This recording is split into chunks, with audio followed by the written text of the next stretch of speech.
Welcome back to the channel. Today we're gonna fix my P0091 code on my Santa Fe 2013.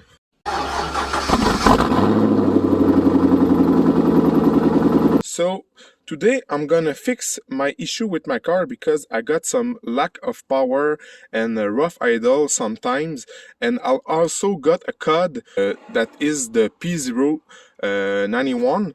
And this code means that the fuel pressure regulator is probably faulty or something is wrong with the wiring. This code is typical to the Hyundai GDI system. To introduce you, I'm gonna lift this cover to explain you how it works. On the old engine, the injector is on this channel, on this tunnel. They call it the air intake.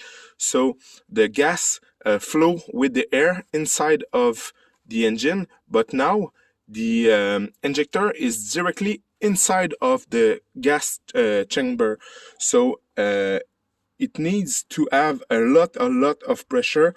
By example, the line that it feeds the pump is around 70 psi, and the high pressure line goes to 2000 psi at some moment.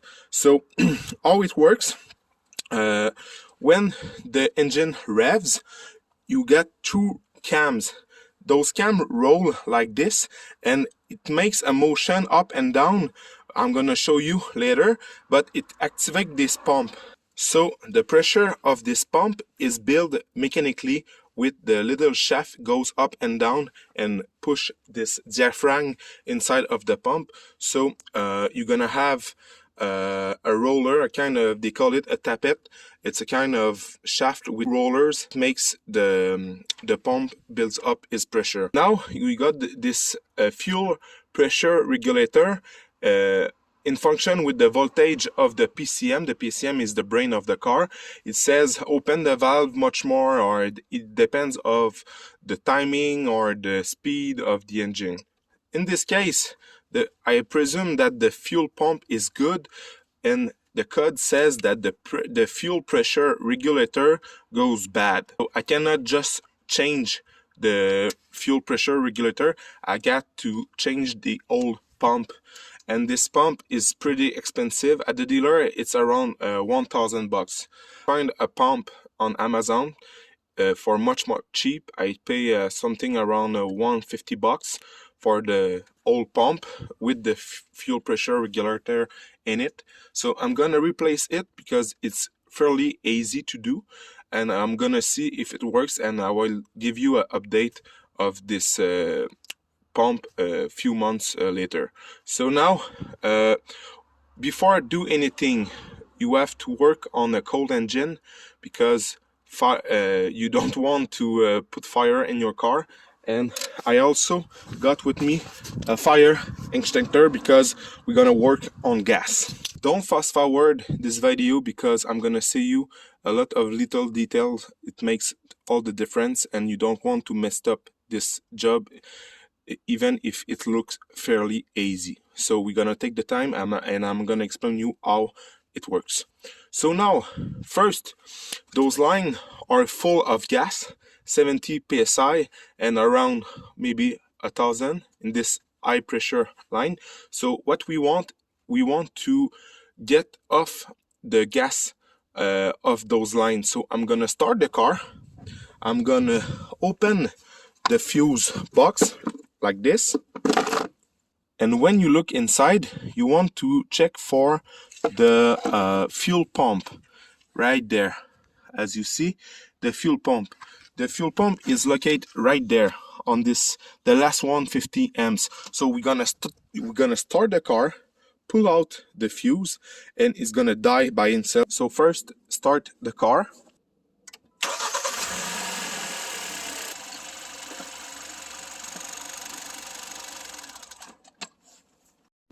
Now it's a great moment to put back the fuse, because after all this work, you don't want to try the car and forget that you not put back this fuse.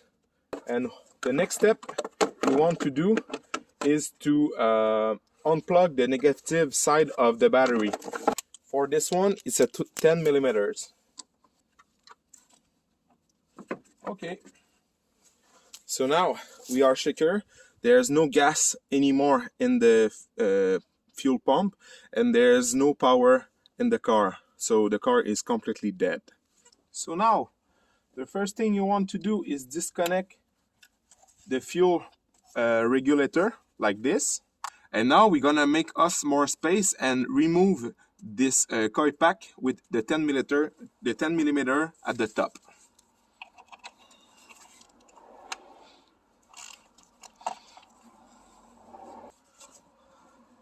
I highly suggest to get a magnet pad like this to don't lose anything. So this is it for the bolt. I'm gonna remove the coil pack. And I'm gonna put a clean rag just to be sure that nothing falls on it.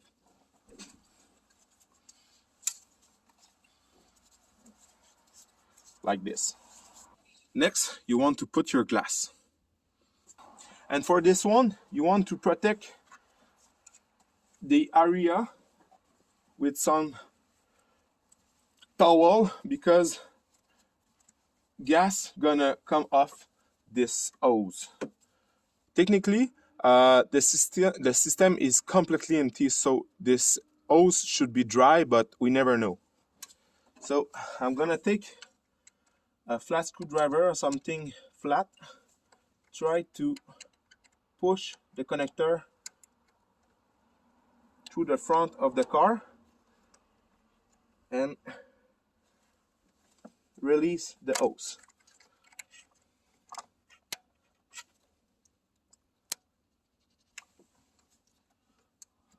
Okay, like this. As you see, there's a little bit of pressure in it. I just have to push slowly this plastic tab inside of the hose to release the mechanism and get the low pressure side of the pump. So I'm gonna put it at the side. We are ready for the high pressure line. I want you to be very careful with this one because, as I said before, this line was around 70 psi, and this one goes around 1000 to 2000. So when the car runs, so there's no gas on the system, but I want you to be careful. We never know what can be left inside of this hose. So like before, I'm gonna put some towels everywhere to absorb anything could goes out of this hose, something like this. Okay, and now they sold a fancy tool goes around the line to remove this bolt, but in this case I'm gonna use a pipe wrench, and I'm gonna be very careful to adjust it well. Okay, like this. So okay, I hear it. So you want to let the pressure goes out slowly. I can hear the pressure release. So this is why you want to get some rag. I can hear it clearly. So don't forget to wear your sunglasses. I'm gonna let the air goes out slowly for a couple seconds. Okay, start to slow down. Okay, the rest I can do it by hand. In the manufacturer they recommend to replace this high pressure line. I'm not gonna do that because it's expensive and you have to remove the intake of the car, but I'm gonna try it like that. So now all the gas is released. You can put out your rag, and now we're gonna be ready to remove the pump by himself. So now be very careful with that, because under this pump, listen closely, under this pump there's a spring around the tappet I talked before, and the spring creates a lot of pressure up. So if I completely remove this nut, and after I try to do that, it's gonna force, and the pump will not be square with the head of the engine. It's gonna try to lift one side like that. So what you want to do is just make an alpha turn each side. So half a turn this side, half a turn this time, slowly, and the pressure is gonna be released evenly at each side, and you are not gonna break anything. The danger is to break the threads inside the head cover. Don't be scary of it. If you do it like I said, nothing's gonna happen. So take your time and remove it slowly, like I'm gonna show you. So I'm gonna work with two ratchets, one smaller, one bigger, no matter what you got. Okay, make sure to get teeny socket like this one, because the space between the nut and the pump is not great, so you have to get skinny box like this one to remove it. Untight those bolts in the same time. I'm gonna start each one to begin. Come like this, and now we're gonna remove it together, so the pressure is released evenly at each side of the pump. At the end, you're gonna feel that the nuts are completely loose, so you can finish that by hand.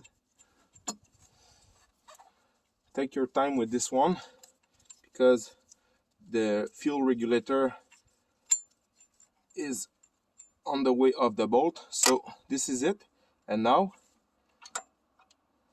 this is the spring I told you about before. So it pressed the pump high, and what is under that is the tappet I'm gonna show you. I got a magnet with me. Let me try to show you the tappet. So this is the tappet. You get a roller at the end of it. And now it's a great time to inspect the lobe of the cam. In this case, the engine is fairly new, and I saw that the cam is really in good shape. I'm gonna show you with the camera. This part is a part of the camshaft in the head of the engine, and like you see, the camshaft, it's a kind of lobe. I'm gonna show you a picture on the video, and you want this lobe completely down at the lowest point when you're gonna reinstall the pump, because the spring gonna create a pressure, and you risk to damage those threads at each side of the pump housing. So make sure to put this cam down before to reinstall the pump. I'm gonna show you how. It's very easy. Roll the cam and make the lobe of the cam much down to get the installation of the pump easier. You want to remove the front passenger wheel, and like you see, this bolt, it's a 7/8, and this bolt is related to the crankshaft at the bottom of the engine. It's gonna make turn the piston up and down, and make turn the cam slowly, like if the engine was started, but very slowly, because you're gonna turn it by hand like this. So you want to turn clockwise at your right like this. So I'm gonna show you at the top of the engine what it looks like when I'm turning that. So it's fairly easy to turn. So I'm start to turning.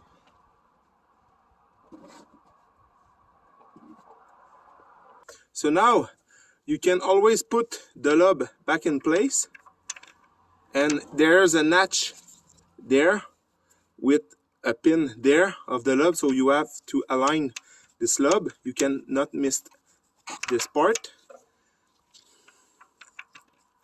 Okay, so now that the tappet is in place, I'm gonna put a box on top of it, and I'm gonna start to turn the engine, and I'm gonna be able to see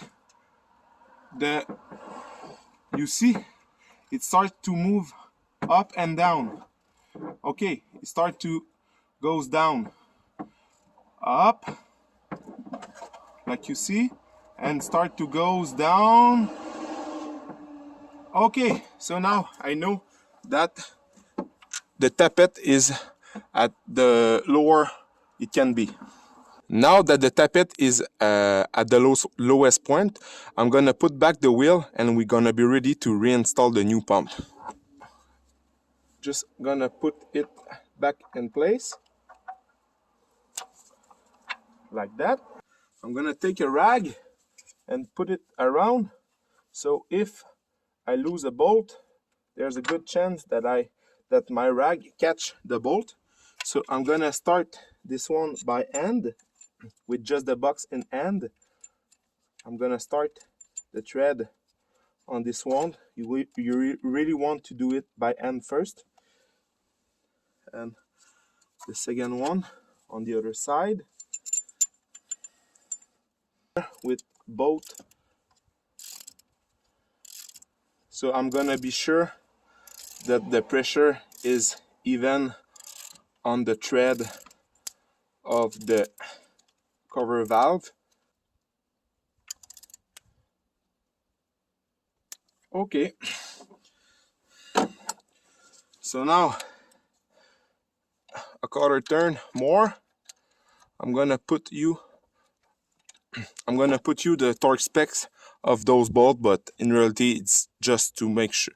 You just have to tighten it and make a quarter of turn. That's it for this one. We're gonna plug the high pressure hose. You want to start that slowly by hand. Actually, I got some difficulties to tighten this nut because I feel that the pump is a little bit too much in this place.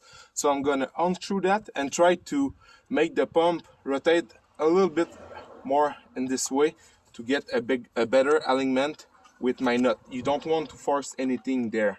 You want to take your time. So if the nut won't come, one goes in it, take your time.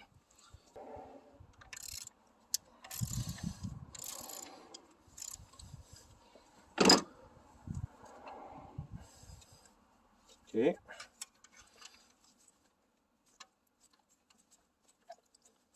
Okay, as you see, it goes very easy this time. When you got a problem and things won't goes the way you want, take your time. If I try to force this nut, I risk to strip the threads of the pump and completely ruins the pump and ruin the I'm sorry for my English, but you know what I mean, ruin the nut of your high pressure fuel line. So you really want to take your time and think that this nut is good. I'm gonna tighten both of the nuts of the pump together.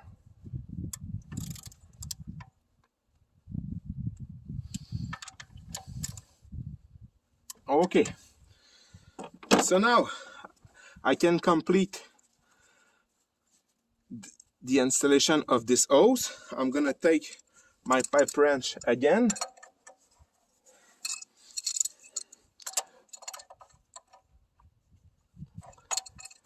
You don't want to go crazy with the torque of this one, and when we're gonna start the car, we're gonna make sure there's no leak at all. So I snug it and I give it a quarter turn more, like that. You're gonna feel it, it's easy. So now we're gonna put back the low pressure side. You just have to push and hear the click. Now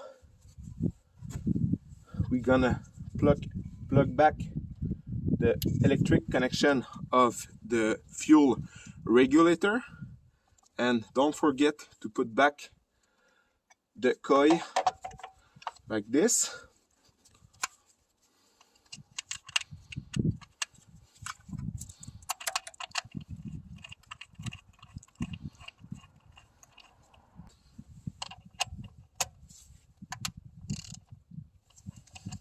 Like this. Now we can replug the negative of our battery.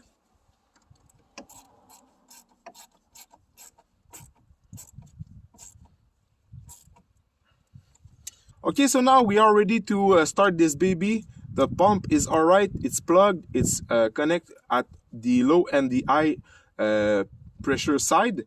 The battery is plugged, the fuse of the fuel pump inside the gas tank is in place. So we are ready to start the car. So now, what you want to do, it's not to start the car, you want to prime the car.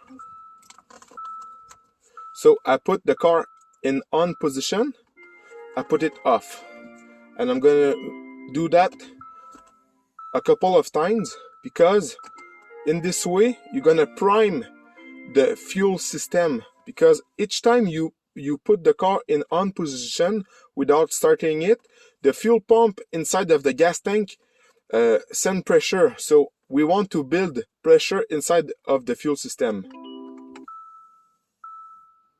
I can hear it, you're gonna hear it too.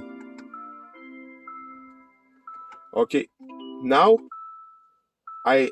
every time I do that, I hear a kind of hissing noise. Now the hissing noise is gone, so I know that the pressure is built inside of the fuel system. So we're gonna start the car. Like this.